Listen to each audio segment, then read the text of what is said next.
Hi folks, so today I'm going to go over the last stress tolerance skill in this module that we're going to cover, which is mindfulness of current thoughts.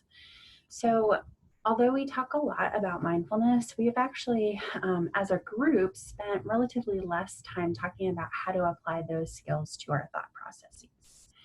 So I'm going to start off by just defining what it is that we're talking about here. So, mindfulness of current thoughts is all about noticing and radically accepting thoughts for what they are, which would be sensations of the brain that come and go or neural firings of your brain. The focus here is on accepting thoughts that sort of spontaneously come into your mind, not necessarily thoughts that you choose to think about. And there is a difference. We'll do an experiential exercise on this. So when we start talking about use of mindfulness for our thoughts, we're trying to essentially help you get more flexible with two concepts. The first would be avoiding thoughts, suppressing them, pushing them away. So sometimes when bad memories come up, for example, or painful emotions, our first instinct is to try not to think about something, right? Make it go away.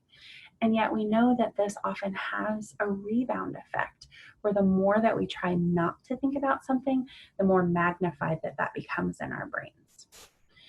The other side of things here is sort of overly grasping onto thoughts, becoming really, really attached to them.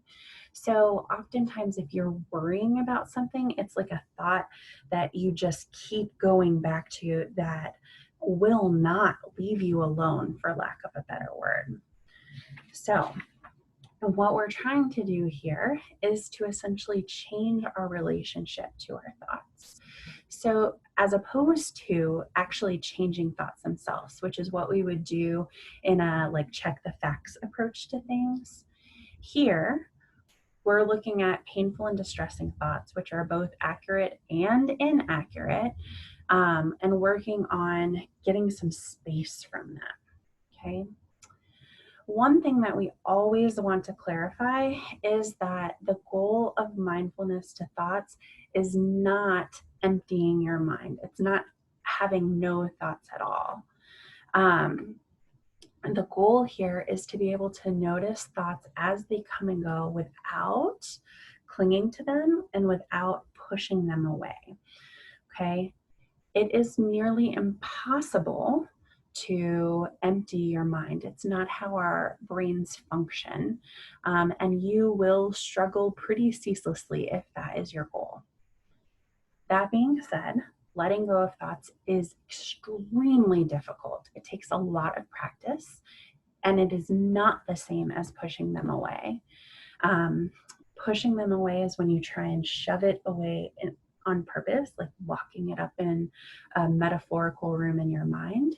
Whereas letting a thought sort of go by is noticing that that's happening without necessarily giving it a lot of attention. Okay.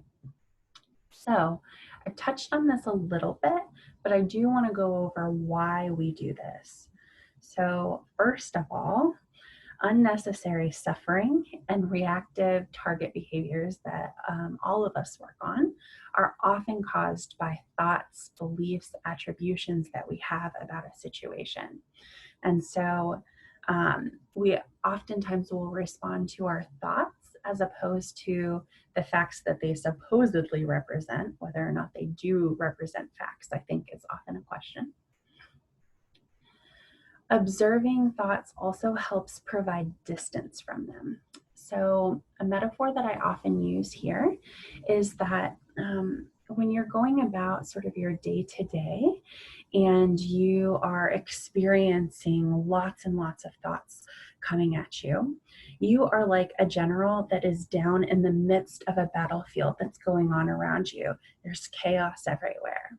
Whereas when you are using mindfulness to thoughts, you are like a general who has gone up on a hilltop, who can then oversee the battle below and actually figure out a plan or use other skills to move forward. Okay. Third reason why we do this, observing thoughts reveals them for what they are, helps you see that thoughts are truly just thoughts or neural firings of your brain. And oftentimes, when we react to a thought without using our mindfulness skills, it gets in the way of seeing the actual facts of a situation. Okay, last couple of points would be that sometimes our thoughts are catastrophic, and that using this skill helps you see that at least thoughts themselves are not catastrophic, even if situations in fact are. And it helps you get to a place of freedom where you don't have to be ruled by whatever happens to go through your brain that day. So, how do we do this? Step one involves literally just observing your thoughts, pausing and noticing what's going through your brain,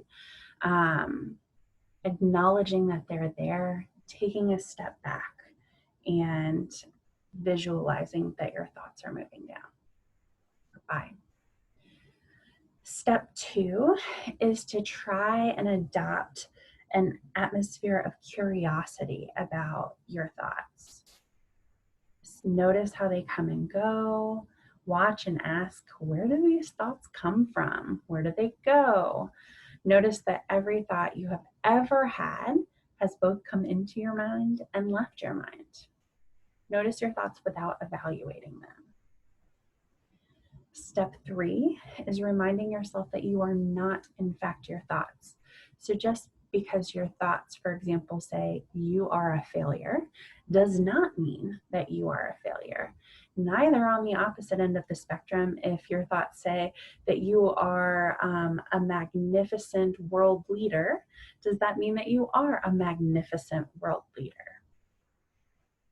Step four is about trying not to block or suppress thoughts.